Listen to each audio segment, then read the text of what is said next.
Hello, all. Today's topic is The Road Not Taken by Robert Frost. Robert Frost is an American poet and he is well known for his realistic depictions of rural life.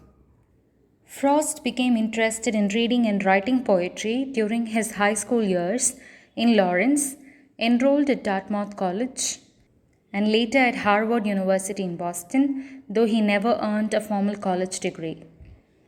Throughout his early career, he shifted through various jobs like teacher, cobbler, and editor of the Lawrence Sentinel. In an attempt to boost his poetic career, Robert Frost shifted to England in the year 1912 along with his family. He published poems in random magazines, and it was not until he was almost 40 years when he published his first book of poetry, A Boy's Will, in the year 1913. Frost examined complex social and philosophical themes in his poems and was also the winner of 4 Pulitzer Prizes for poetry in the years 1924, 1931, 1937, and 1943. Background to the poem The Road Not Taken. As I said, between the years of 1912 and 1915, Robert Frost spent in England. So there he acquired the friendship of many writers, and one such person was Edward Thomas. So Thomas and Frost became very close friends and they took many walks together. And after Robert Frost returned to New Hampshire in the year 1915, he sent a copy of The Road Not Taken to Edward Thomas. Thomas seemed to have taken the poem very seriously, and it seems that it might have been very significant in Thomas's decision to enlist in World War II. But after 2 years, Thomas was killed in war. So, this seems to be the background of this poem. The Road Not Taken is a very popular poem, along with other Frost's poems like Stopping by the Woods and Mending Wall. It was first published in Frost's collection Mountain Interval in the year 1916. The Road Not Taken is so famous that it's still the most quoted poem more than a century after its publication. This poem has been interpreted in many number of ways and it contains multiple meanings.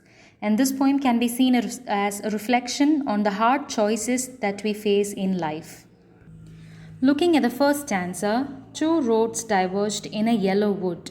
So the speaker here is talking about a fork in the road and it seems to be in a yellow wood. So it's probably the season of autumn or fall, the time in which leaves turn colors. And sorry I could not travel both, and be one traveler long I stood.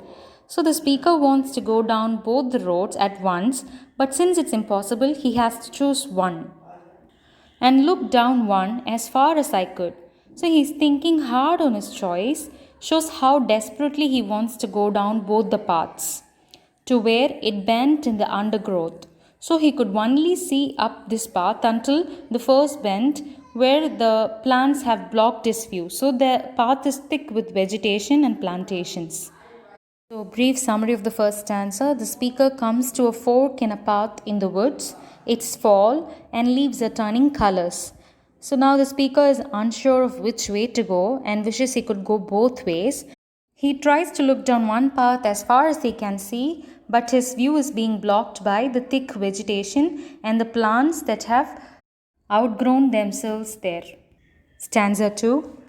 At this point of the poem, the metaphorical meaning of the poem begins to unfold. So the speaker is at a fork in the road of his life, trying to peer into his future as much as he can, but he cannot predict the future just by looking at his choices because it might turn out anyway.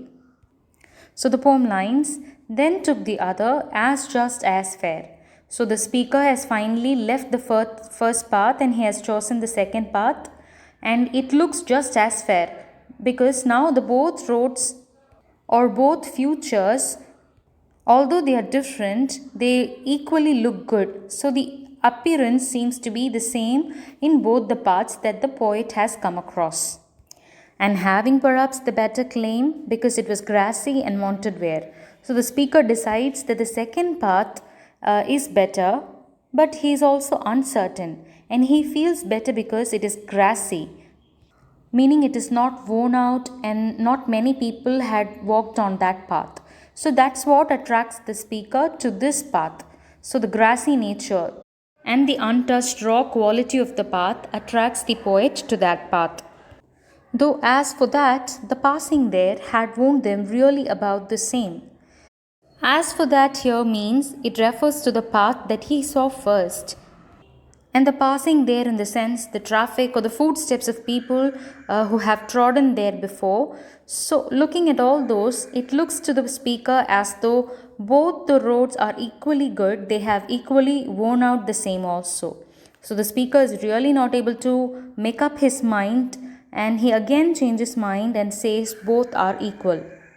So, in this stanza, we see that the speaker chooses the second path and he thinks that it is not quite as worn as the other, but really the paths are about the same, and fallen leaves on both are pretty fresh. Stanza 3. And both that morning equally lay. So, the time of the day is also given. So, it is morning, and as it is morning, the speaker is probably the first one to travel to this place on that day. In leaves, no step had trodden black. So, in this place, there are dry leaves, and these dry leaves are not crushed by the footsteps of people walking by. So, the leaves are still fresh. They haven't turned back, that is, they haven't begun to decompose because of the trampling of footsteps. Oh, I kept the first for another day. So, the speaker is already regretting his decision, and he thinks that he'll come back and try the missed path another day. And he is very emphatic about missing that path too. Yet, knowing how one way leads on to way, I doubted if I should ever come back. So, again, he thinks that one thing always leads to another and another until we end up very far from where we started. So, realizing this truth, he thinks that his hope to come back and try the other path is very foolish. Stanza 4. I shall be telling this with a sigh, somewhere ages and ages hence. So the speaker says that he will be telling this story in the future, but he will be telling the story with a sigh. So this sigh is an emotion which can denote anything, like he can sigh in happiness or in sorrow or merely reflective also. So in the future, he might be telling this story after knowing the result of what ended up in the path that he chose. So continuing the poem, two roads diverged in a wood, and I took the one less travelled by, and that has made all the difference. So he is again bringing the first line here, two roads diverged in a wood. So the repetition of first line, it brings the poem to a kind of a conclusion. And I, so the last two words, and I, is left hanging by the poet. So he is waiting for the listeners to stop whatever they are doing and listen to him intently. So he is giving that gap so that the listeners would know that he is about to say something important. So he says, I took the one less travelled by, and that has made all the difference.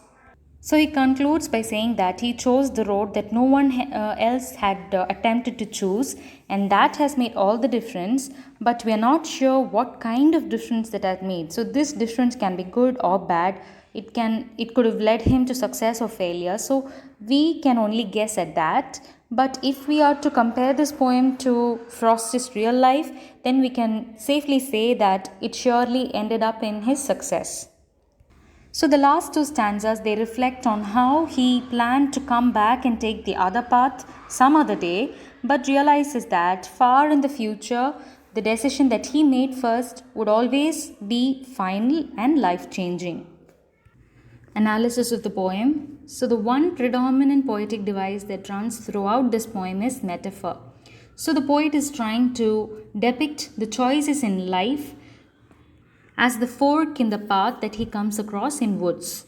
So the philosophical meaning that is conveyed in this poem is highly relevant to our life.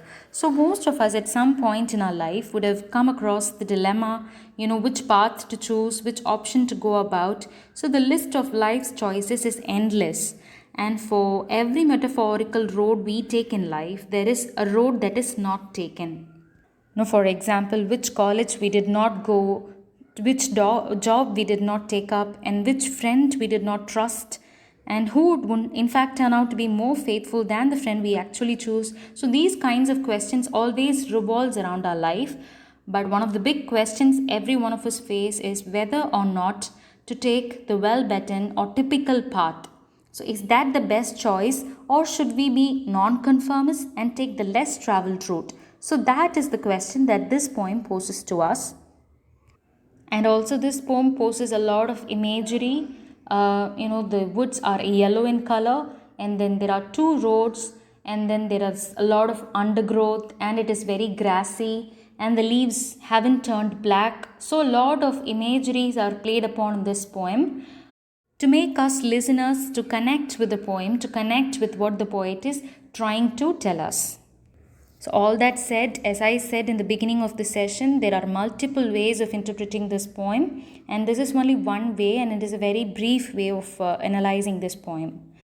So, I thank you all for watching this video. Have a nice day.